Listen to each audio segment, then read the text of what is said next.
Early in the afternoon on May 3, 1945, a Yugoslavian prisoner named Zvonimir Kovic left the gates of Austria's Itter castle, a looming fortress on a hill where he was being held by Nazi SS guards, and bicycled into the thick forests beyond.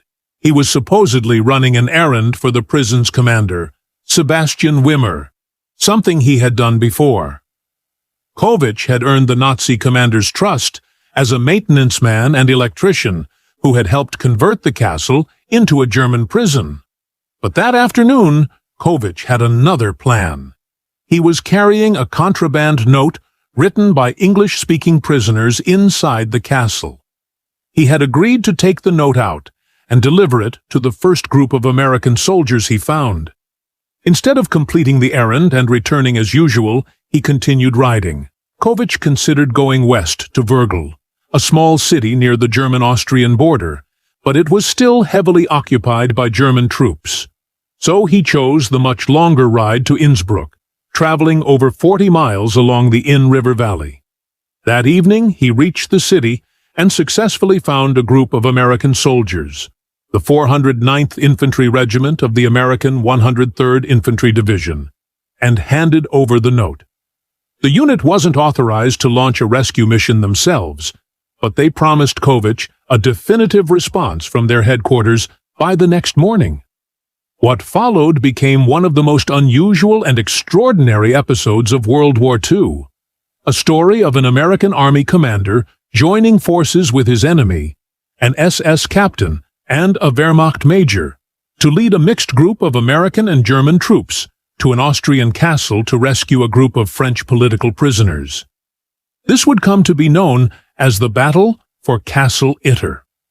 Castle Itter sits atop a hill overlooking the village of Itter in the Austrian state of Tyrol. It guards the entrance to Austria's scenic Brixen Valley, a site that had hosted some form of fortress since the 11th century.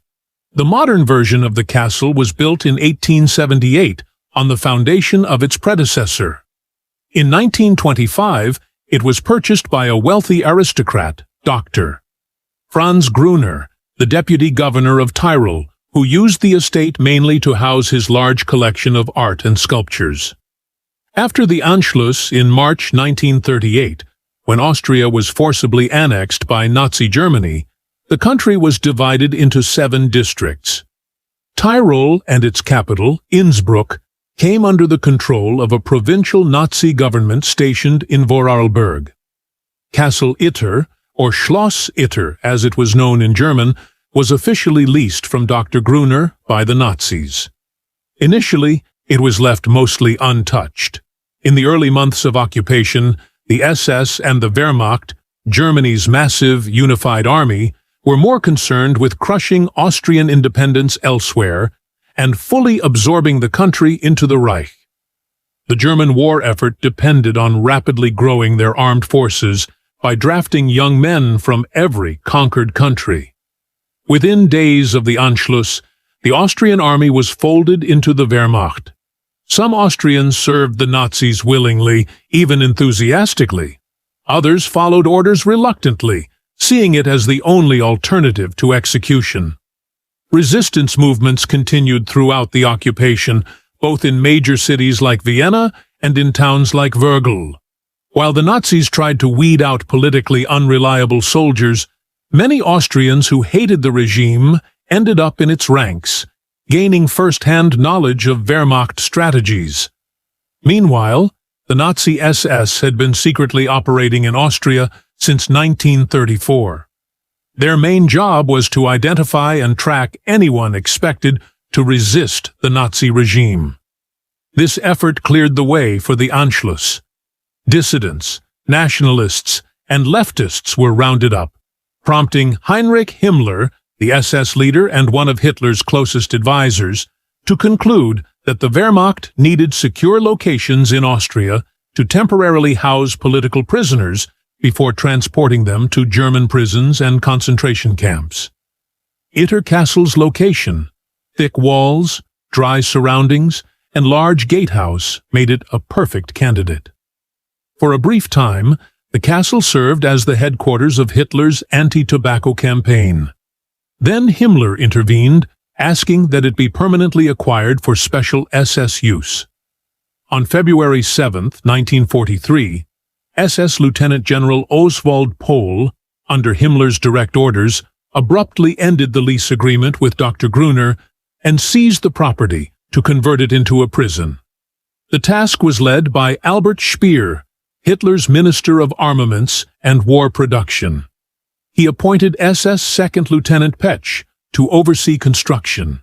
Petsch arrived at the castle on February 8, 1943, with 27 prisoners from the Dachau and Flossenburg camps to serve as laborers. Over the next few months, the castle was gutted and rebuilt as a prison. Guest rooms were turned into cells and offices for SS officers. Every entrance and exit was secured to prevent escape. The project was finished on April 25, 1943. Petsch left the site, taking most of the prisoners back to Dachau. Only 2 guards and an electrical technician named Kovic were left to complete the remaining tasks. Kovic was a 36-year-old Croatian who had worked as an electrical technician before the German invasion of Yugoslavia. In April 1941, after the Axis attack on Yugoslavia, Kovic joined a Yugoslav anti-Nazi resistance group known as the National Liberation Army. However, in December of that year, he was arrested by the Gestapo. He spent time in several Nazi prison camps before ending up in Dachau in September 1942. His skills as an electrician saved him from execution, and he was added to the camp's maintenance crew under the supervision of Petsch. This assignment eventually led him to Itter Castle the following year.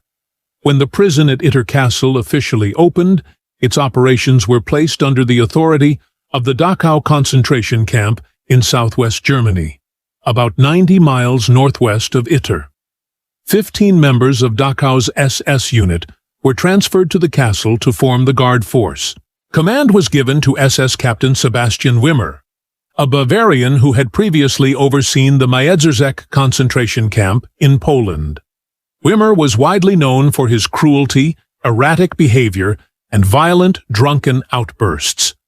Though many who worked with him considered him a sociopath, his ruthless methods were effective from the perspective of the Nazi hierarchy. Wimmer attempted to bring order and discipline to the newly assembled guard force by conducting surprise inspections and escape drills. Kovic, who observed all of this closely from his cell, secretly took notes in a contraband notebook he had taken from the SS guard room. On May 2, 1943, Kovic watched as 2 Mercedes vehicles bearing SS flags pulled up to the castle gate. 3 men exited the first car, and to Kovic's shock, he recognized them: Edouard Daladier, General Maurice Gamelin, and Léon Jouot, all prominent figures in the French resistance. They were the first of several high-profile prisoners to be held at the castle.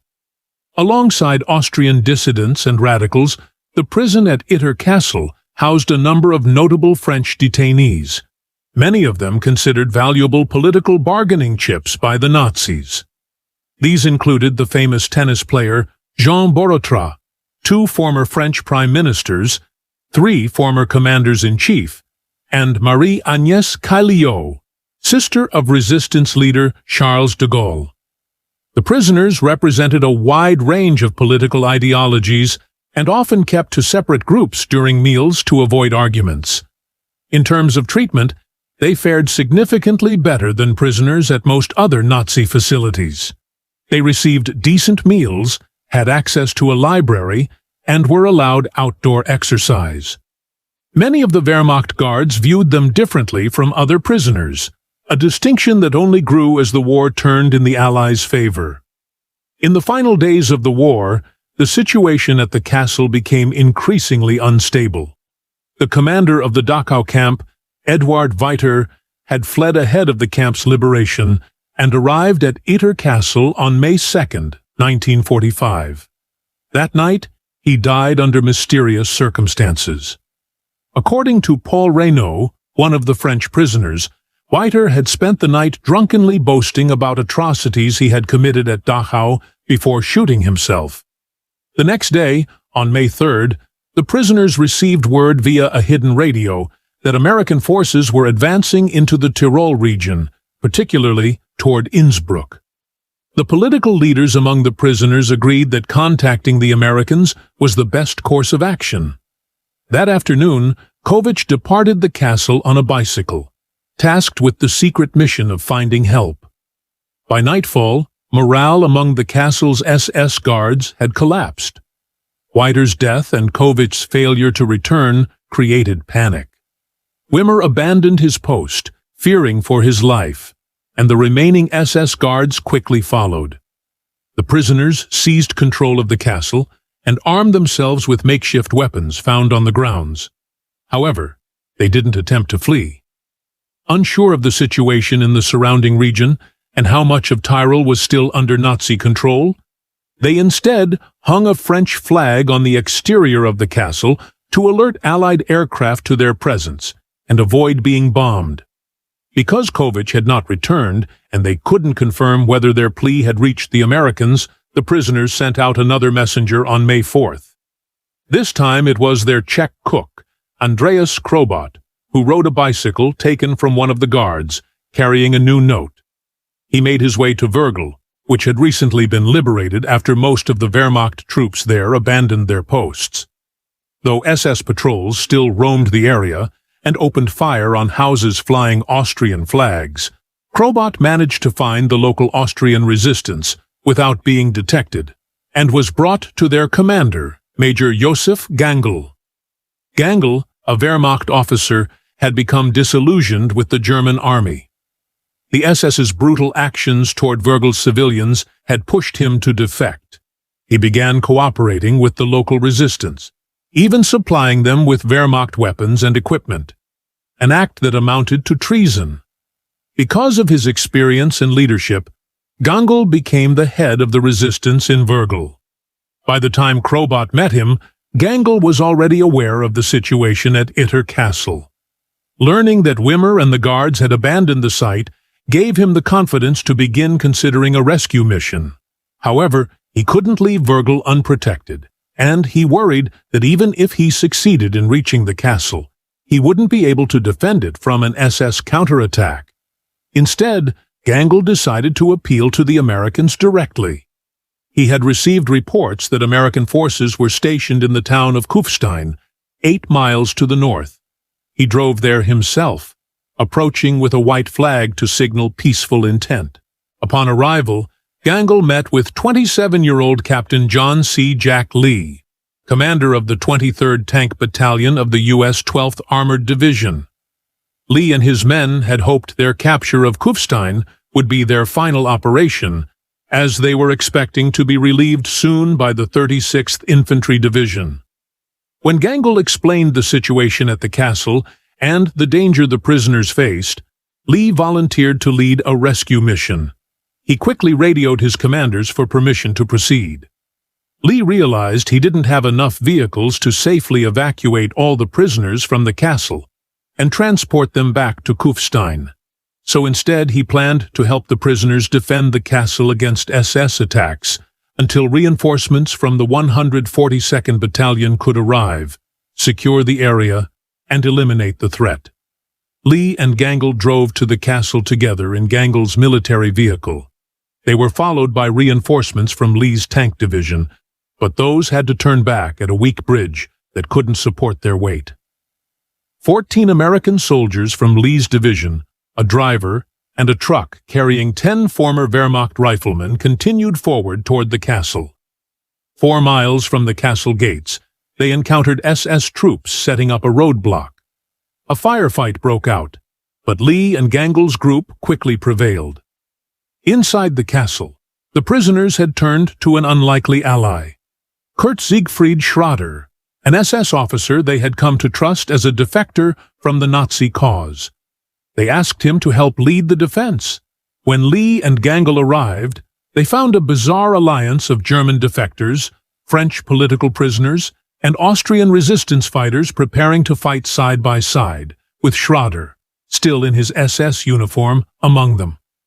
To avoid confusion in battle, friendly German troops were asked to wear black armbands to distinguish themselves from the enemy. The SS troops began circling the castle's perimeter without immediately launching a full-scale assault, as if searching for weak points. The German defectors inside the castle risked execution if they were captured, and one of them, panicking, fled over the castle wall and disappeared into the woods where SS troops had fortified positions. This caused concern for Lee, who began to doubt the loyalty of the remaining German defectors, but Gangl convinced him to let them stay armed. Lee, Gangl, and Schrader moved to the top floor of the keep, where they could observe the SS troops preparing heavy weapons and aiming them at the castle.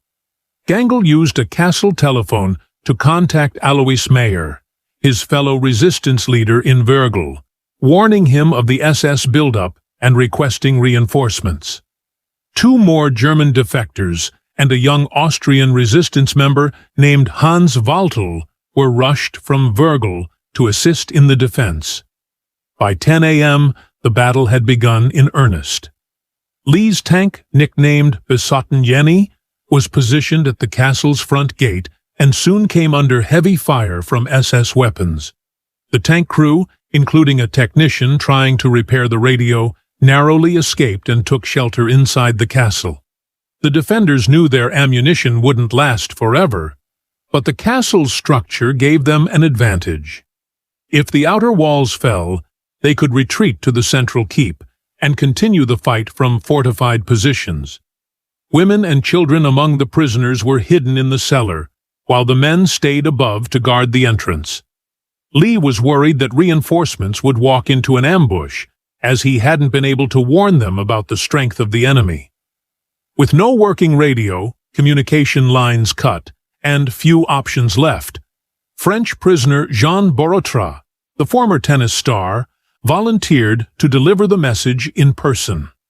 Using his athleticism, he scaled the wall and raced through SS-controlled forest territory to reach the 142nd Battalion. He gave them a full report of the situation and requested an American uniform so he could return with them to help liberate the castle. The long-awaited reinforcements arrived at 4 p.m. and quickly overwhelmed the remaining SS troops. More than 100 SS soldiers were captured as prisoners of war. That night, the French prisoners were evacuated, and by May 10th, they had returned to Paris. The strange and unlikely battle for Castle Itter had come to an end. 2 days later, Germany signed its unconditional surrender, ending the war in Europe. The exact number of casualties is unknown, but several Wehrmacht defectors were wounded or killed in the battle. Major Joseph Gangl died from a sniper's bullet while protecting French Prime Minister Paul Reynaud. He was honored as a national hero in Austria, and a street in Wörgl now bears his name.